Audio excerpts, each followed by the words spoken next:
Hello everyone, welcome back to law prep judiciary. सभी का स्वागत है लॉ प्रेप जुडिशरी पे।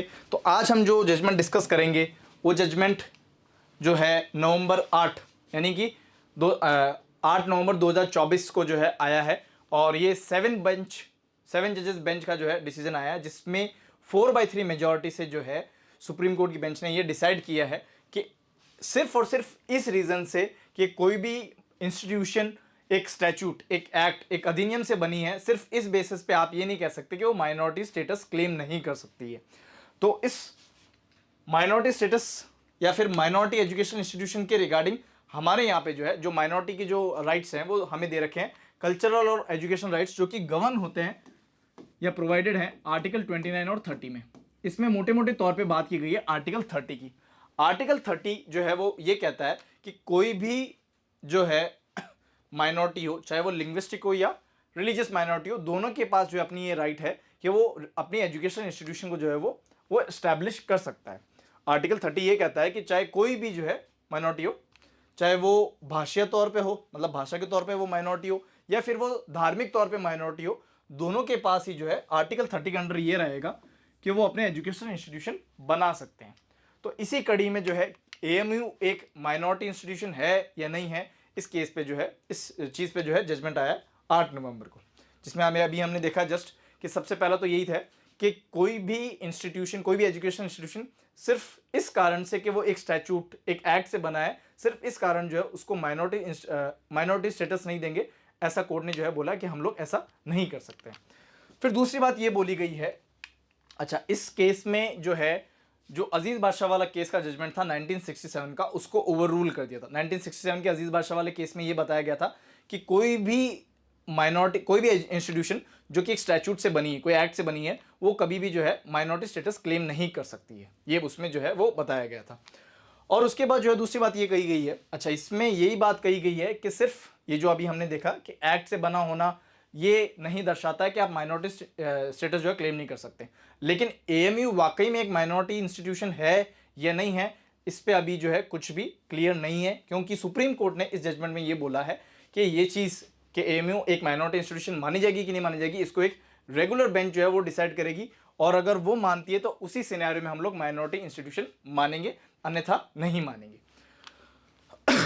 तो हम इसको जो है थोड़ा सा ब्रीफ हिस्ट्री देख लेते हैं। अब एएमयू की जब हम बात करें, अलीगढ़ मुस्लिम यूनिवर्सिटी की जो है बात करें, तो ये सन 1875 में, इन द ईयर 1875, ये जो है सैयद अहमद खान द्वारा जो है एस्टैब्लिश की गई थी, जो है उनके द्वारा जो है निर्मित की गई थी। और इसका जो मेन ऑब्जेक्टिव था, मेन जो उद्देश्य था, उसका उद्देश्य ये था कि जो मुस्लिम्स हैं उनमें वेस्टर्न एजुकेशन को जो है प्रमोट करना था। और ये काफ़ी टाइम तक जो है कैलकाटा यूनिवर्सिटी से, जैसे हमें पता है कि 1857 में 3 जो है यूनिवर्सिटीज़ बनाई गई थी। तो कॉलेजेस तो बहुत सारी थी, लेकिन यूनिवर्सिटी जो है वो 3 थी, और इन्हीं 3 यूनिवर्सिटी से जो है कॉलेजेस का एफिलिएशन होता था। तो एएमयू, जो कि पहले मोहम्मडन एंग्लो ओरिएंटल कॉलेज के नाम से जानी जाती थी, उसका जो एफिलिएशन था वो कैलकाटा यूनिवर्सिटी से था, और जिसको बाद में जो है बदल के इलाहाबाद यूनिवर्सिटी से जो है वो कर दिया गया था। अब इसमें क्या है कि स्टार्टिंग में इसका नाम था, 1875 में जब बना था तो मोहम्मडन एंग्लो ओरिएंटल कॉलेज के नाम से था, लेकिन 1920 में एक एक्ट पारित किया गया, एक अधिनियम जो है पारित किया गया, एक एक्ट जो है वो पास किया गया, जिससे इसका नाम जो है वो चेंज कर दिया गया और इसको बना देगा अलीगढ़ मुस्लिम यूनिवर्सिटी। और साथ ही साथ अलीगढ़ मुस्लिम यूनिवर्सिटी आज के समय में जो है एक इंस्टीट्यूट ऑफ नेशनल इंपॉर्टेंस जो है उसकी तरह जो है रिकॉग्नाइज्ड है, उसकी तरह जो है मान्य है।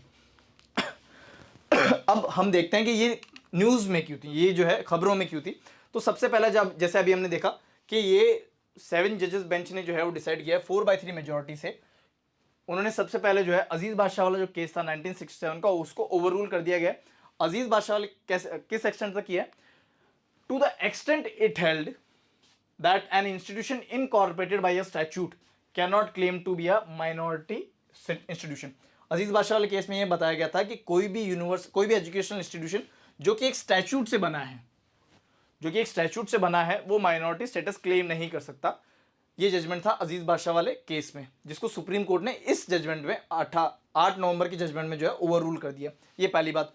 दूसरी बात ये थी कि आर्टिकल 30 के अंडर अलीगढ़ मुस्लिम यूनिवर्सिटी एक माइनॉरिटी इंस्टीट्यूशन है या नहीं है, इसको जो है डिसाइड करेगी एक रेगुलर बेंच। अगर रेगुलर बेंच कहती है कि वो माइनॉरिटी इंस्टीट्यूशन है तो उसको माइनॉरिटी इंस्टीट्यूशन माना जाएगा, लेकिन अगर रेगुलर बेंच कहती है कि वो माइनॉरिटी इंस्टीट्यूशन नहीं है तो उसको माइनॉरिटी इंस्टीट्यूशन का टैग जो है वो नहीं मिलेगा।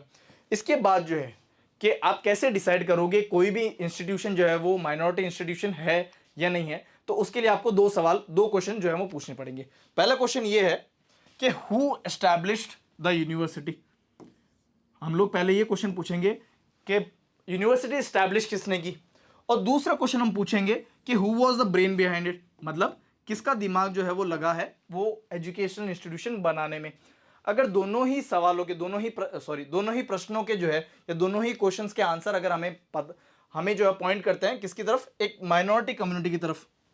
अगर हम ये दो क्वेश्चन पूछते हैं, दो प्रश्न पूछते हैं जिसके आंसर या उत्तर जो है हमें पॉइंट करते हैं, हमें जो है पता चलता है कि वो माइनॉरिटी की तरफ पॉइंट करते हैं, तो उस सिनेरियो में हम उस एजुकेशन इंस्टीट्यूशन को एक माइनॉरिटी इंस्टीट्यूशन मानेंगे एज पर आर्टिकल 30। तो सुप्रीम कोर्ट ने ये बोला है। उसके बाद हम देखते हैं कि पॉइंट ऑफ कंसिडरेशन क्या थे, मतलब जो है कोर्ट को किस किस क्वेश्चन पे जो है कोर्ट के सामने क्या क्या प्रश्न थे और कोर्ट ने उनको जो है कैसे डिसाइड किया। पहला प्रश्न ये था कि क्या एएमयू जो कि इनकॉर्पोरेट हुई है 1920 के एक्ट से, क्या वो माइनॉरिटी इंस्टीट्यूशन या फिर माइनॉरिटी स्टेटस क्लेम कर सकती है कि नहीं कर सकती है। पहला क्वेश्चन कोर्ट के सामने ये था। दूसरा क्वेश्चन ये था कि क्या 1967 में जो जजमेंट आया अजीज बादशाह वाले केस में, जिसने एएमयू का माइनॉरिटी स्टेटस जो है वो उसको रिजेक्ट कर दिया, क्यों? क्योंकि वो एक स्टैट्यूट से बनी थी, एक एक्ट से बनी थी, तो क्या वो सही था? तीसरा क्वेश्चन ये था कि 1981 में एएमयू एक्ट यानी जो कि 1920 में पास हुआ था, उसमें अमेंडमेंट किया गया था 1981 में, जिसमें जो है एक्ट अमेंडमेंट के अंदर जो है इस यूनिवर्सिटी को जो है एक माइनॉरिटी इंस्टीट्यूशन का जो है स्टेटस दिया, तो क्या वो सही था? उसके बाद 2005 में एक मेडिकल के रिगार्डिंग जो है सीट्स अलॉट की गई थी एएमयू में, जिसमें मोर देन 50% जो है वो सीट्स रिजर्व की गई थी for Muslim candidates. 50% seats in medical PG courses for Muslim candidates. तो क्या वो सही था या नहीं था, ये जो है क्वेश्चन पूछा गया था। वेदर रिलायंस प्लेस्ड ऑन बादशाह decision by Allahabad high court in AMU versus Mallesh Shukla in 2006 was correct, concluding that AMU being a non-minority institution could not reserve 50% seats for Muslim candidates in medical PG course। तो ये चार question जो है court के सामने आए थे। अब कोर्ट ने क्या ऑब्जर्व किया? कोर्ट ने ये ऑब्जर्व किया कि सबसे पहले तो हम लोग जो है आर्टिकल 30 का ऑब्जेक्टिव देखेंगे, और अगर आर्टिकल 30 को हम लोग जो है सिर्फ प्रोस्पेक्टिवली, यानी कि आने वाले समय में जितनी भी इंसिडेंट जितनी भी चीज़ें होती है, सिर्फ प्रोस्पेक्टिवली का मतलब होता है आने वाले समय में चीज़ों पे लागू होना, उसका ऑपोजिट होता है रेट्रोस्पेक्टिवली, मतलब जो समय में पहले घटित हो चुके हैं उनके ऊपर भी लागू होना। तो कोर्ट ने ये बोला कि आर्टिकल 30 का जो ऑब्जेक्टिव है वो पूरी तरह से जो है डिफीट हो जाएगा अगर हम आर्टिकल 30 का एप्लीकेशन सिर्फ और सिर्फ प्रोस्पेक्टिवली करें। तो आर्टिकल 30 का कोर्ट ने ये माना है कि आर्टिकल 30 का इफेक्ट जो है वो प्रोस्पेक्टिवली भी अप्लाई हो सकता है और रेट्रोस्पेक्टिवली भी अप्लाई हो सकता है। पहला जो है ऑब्जर्वेशन कोर्ट का ये था। Article 30 will stand diluted if it is to apply prospectively only to the institution which were established after the commencement of constitution। तो ये बोला गया कि 1950 के बाद अगर कोई इंस्टीट्यूशन कोई जो है एस्टैब्लिश होती है जो कि माइनॉरिटी स्टेटस क्लेम करती है आर्टिकल 30 के अंडर, तो सिर्फ इस मतलब आर्टिकल 30 जो है सिर्फ प्रोस्पेक्टिवली लगेगा तो उसका ऑब्जेक्टिव जो है वो डिफीट हो जाएगा, वो जो है डाइल्यूट हो जाएगा, ये कोर्ट ने बोला। दूसरा ऑब्जर्वेशन ये था कि हम लोग डिसाइड कैसे करेंगे कि कोई भी इंस्टीट्यूशन माइनॉरिटी इंस्टीट्यूशन है या नहीं है। इसके लिए कोर्ट ने भी जो है दो क्वेश्चंस हमें जो है सामने दिए हैं कि आप ऐसे डिसाइड कर सकते हो कि कोई इंस्टीट्यूशन माइनॉरिटी इंस्टीट्यूशन है या नहीं है। To determine who establish the institution the court must trace the genesis of the institution. ये देखने के लिए कि किसने वो इंस्टीट्यूशन बनाई है, तो आप उसकी जेनेसिस पे जाओ। जेनेसिस मतलब उसका बर्थ कैसे हुआ है। And the identity was and identify who was the brain behind it. और ये जानने की कोशिश करो कि किसका दिमाग लगा है वो इंस्टीट्यूट बनाने में। The proof of ideation must point, the proof of creation must point towards a member of minority community.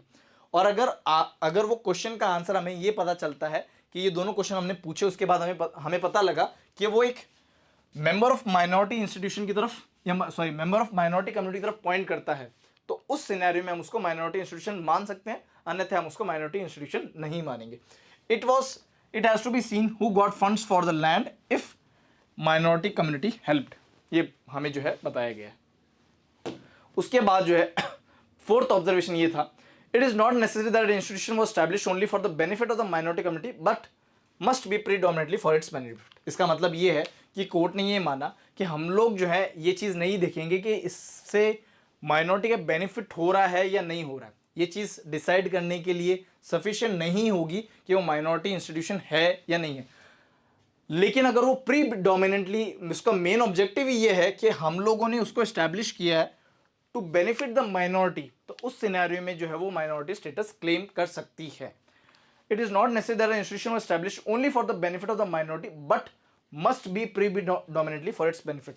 मतलब मेजॉरिटी ऑफ इट्स पोर्शन जो है उसका मेन ऑब्जेक्टिव जो है वो ये होना चाहिए कि उसका जो है माइनॉरिटी वेलफेयर या माइनॉरिटी एडवांसमेंट जो है उसका मेन एम जो होना चाहिए। अगर ऐसा एम है, ऐसा ऑब्जेक्टिव है, तो उस सिनेरियो में वो माइनॉरिटी स्टेटस क्लेम कर सकती है। An educational institution is a minority educational institution if it is established by a religious or linguistic minority। तो ये वाली बात तो जो है आर्टिकल 30 सब क्लॉज 1 में जो है यही बात जो है वो कही गई है। अब इसमें मेजॉरिटी जो है ओपिनियन, मेजॉरिटी डिसीजन के दिए किसने दिया और डिसेंट जो है वो किसने किया, वो भी हम देख लेते हैं। तो CJI Chandrachud pronounce the judgment on the behalf of majority. तो मेजॉरिटी में वो खुद थे, जस्टिस संजीव खन्ना थे, जस्टिस JB पारदीवाला थे और जस्टिस मनोज मिश्रा भी थे। और डिसेंट जो है, डिसेंट में दो ऑनरेबल जजेस ने जो है डिसेंट किया और एक ऑनरेबल जस्टिस ने जो है वो पार्शली जो है डिसेंट किया। तो जिन्होंने पार्शल डिसेंट किया ही वॉज जस्टिस सूर्यकांत। उन्होंने कहा कि अजीज बादशाह वाले केस में जो है मॉडिफिकेशन की जो है वो ज़रूरत थी। और justice Dipankar Datta and justice SC Sharma they dissented. So this was all about the judgment that was delivered on November 8, 2024 regarding whether or not AMU could claim minority status as per Article 30 or not। तो अभी तक जो है AMU minority institution है या नहीं है, इसको जो है डिसाइड करेगी regular bench of supreme court. So thank you everyone, that was all for today.